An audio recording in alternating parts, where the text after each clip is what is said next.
Welcome back to the 25 days of puppy Christmas card ideas. This one is so fun because it's all about your Christmas pajamas and lounging in bed. The 25 Days of Puppy Christmas Card series can be done with one or many dogs, created with a traditional camera or your phone, done in your house or outside, and range from elegant and refined to fun and quirky, so there's a fit for everyone. And don't forget, these photo shoot ideas also make for great social media advent calendars, even if they aren't all going to be used on your Christmas cards. If you're using a traditional camera, I recommend you set up a remote shutter release through a clicker or an app on your phone so you can take photos from where you're posed. If you're using your phone, I recommend you set it to cinematic video and take screenshots of the best frames after, since pups tend to move around a lot and you don't want to stress over missing the shot. Each of these episodes is designed for a specific card template that will link in the caption, but you can use this on whatever template works best for you. So for this, all you need is Christmas pajamas. You can have anything flannel, anything that's kind of Christmas colors. You want to make sure that you've got some really cute jammies for your puppy. They can match you. I actually like the idea of them not matching because then it stands out. So she's got the red on, I've got the white on, and it makes it pop just a little bit so we don't blend in and look too bulky together. And then all you have to do is set up on your bed. You can make it cute and Christmassy like I have here. So we've got the cute little decorations up here. You can put on a Christmas comforter if you want, or use a blanket in front of you if you want to make it more Christmassy. Or you can just use your normal bed setting and let your pup up there. And if you've got a sleepy baby like I do right now, that's going to work really well for you. Otherwise, just grab onto your puppy and hold them still. You can have them like a baby. You can make them lay down and lay down the long way so that other people can kind of see as you are taking a nap with your puppy. If they're tired, if they're playing around, you can play with the puppy. It's all about creating a fun Christmas card, but it's just like, I slept in late, it's a Saturday morning, Christmas is coming, and we're gonna have all of the fun. This is a really fun way for you to be hanging out with your puppy, and then all you're gonna do is match it with the Christmas vibes of the template that you were using for your Christmas card, especially if it comes to the candy canes and peppermints. Drop your photo into Photoshop or whatever photo editing platform you are using, and you're going to start with your local retouching, meaning if you need to use your tools to sharpen those eyes a little bit, or your puppy's nose or eyes, if you need to use your clone tool on 28% opacity to remove the dark circles under your eyes, you can be doing that as well, or spot heal for any blemishes on your face that you need to retouch. We've talked about that in other videos. Then you're going to be looking at your background. What elements might you need to tweak just a little bit? If you have anything in the background you need to handle, you can go ahead and do that. That might be on my computer screen, and you're just going to go around and retouch whatever you need. Now, if you need something in your background to be a little bit more blurry, you're going to duplicate your layer. You're going to go up to filter and down to blur, down to Gaussian blur, at which point you're going to be able to make that way blurry or less blurry. And because I want my mantle place to be in focus, but I want that plant just a little more blurred, I'm not going to do too much. So this is what it is now. I just want to bump it up so that it's a little more blurry here. And then I'm going to use a layer mask. I'm just going to click on that and use Command I to invert that, so that will moves it.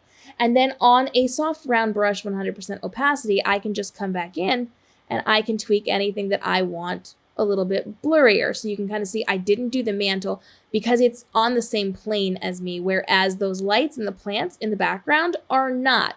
But similarly, if I do it on one side, I'm going to have to do it on the other side because this is not on necessarily the same plane as me. So I am also going to make that a little bit out of focus. If that's too out of focus, because it is closer to me than the other one, I'll just reduce the opacity of my brush and then paint that on. So now it's a little bit more blurry, but not all the way blurred. From here, I am going to go down to a brightness and contrast panel, and I am going to just pull up the contrast. I'm going to make this very contrasty. I want to bump it up just a little bit, but you can see how it kind of reddened my skin just a touch there. So what I'm going to do is I'm actually going to use my lasso tool, and I'm going to lasso part of my face. I'm going to grab another brightness and contrast panel, and I'm going to bump my face coloring up just a tiny bit. Now we are going to adjust the red in just a second, but I want to make sure I'm on a soft round brush, 100% opacity, and I'm painting that on wherever I want that on my skin, just to kind of match and make me pop just a little bit more compared to some of the other things.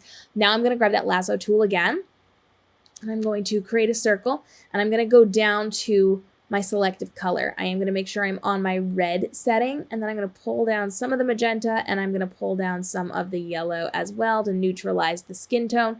And that might also mess with your hair. It might also mess with your lips. So you may want to go back in and use a black brush to paint that back on the way that it belongs so that it looks a little more natural, or maybe you like the way that it was a little bit paler, whatever's going to work for you. And of course, if it is too much, you can always back that off with the opacity there. So turning that on and off, you can kind of see it's a very subtle shift, but it does make a bit of difference. Now, as I'm looking around here, is there anything else I need to make pop? I kind of want these pillows to pop just a little bit more. So I'm going to lasso part of that, go down to my brightness and contrast, and I am going to just make that pop just a little bit more. Anything white usually gets a little bit duller when you are taking photos or videos, and so you are just going to come back in and you're going to make that pop just a little bit more. You don't want to be too terribly much, so you can actually lower that opacity if you need to, and you can brighten the things around it to balance it just a little bit where the light's not hitting, and you can kind of see how that retouches what we are doing here. Then you're going to make your final sweep. Is there anything that you need to tweak a little bit?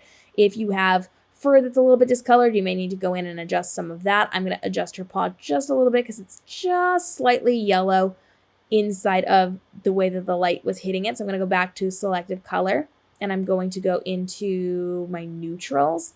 And from my neutral, I'm just going to pull down so that it removes just that little bit of yellow lighting because I had the hallway light on. And that is definitely a yellow-based light, and you can kind of see how that goes right in there. I'm going to remove it anywhere that it's too blue now.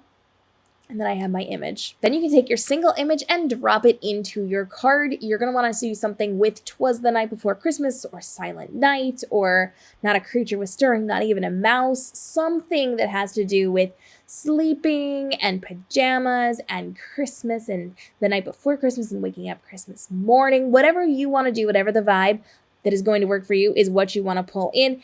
Any coloring on this, you should color pick to match what you are doing, or, just pick a really good red color. I have matched what I've got going on in here. So you can see I've actually pulled in the colors for that. So I can tweak that if I want it to be a different color. I actually may go a little bit redder on this. So there's options for it. And you are going to then have that really cute peppermint background or something that pulls in those colors. So if you've got a light-based color, you want some light things going on in the background that's going to make it pop. If you've got a darker one, popping will also happen on the lighter colored background. If you want this one, I will link it down below for you. But you're looking specifically for a way to incorporate that night before Christmas feel inside of your image and really bring out the cool colors from your pajamas. If you've got like this cool plaid going on here, you can even match that for your background. If you're fancy, you can actually take a photo of the plaid on the pajamas that you're wearing or the fabric that you're wearing and use that as your background, but that is entirely up to you. Then you're just going to use your single image as part of your card. You can either have a frame around it, you can put it as part of a template, or you can kind of just create an overlay for this one as well. You want to think about some of those like silent night type things. So anything that's going to be quiet or sleeping or "'Twas the Night Before Christmas," that's going to work really well on your card. It's going to allow you to kind of draw in the theme for that. And you just want to really focus on the colors, especially the colors of the pajamas that you have chosen.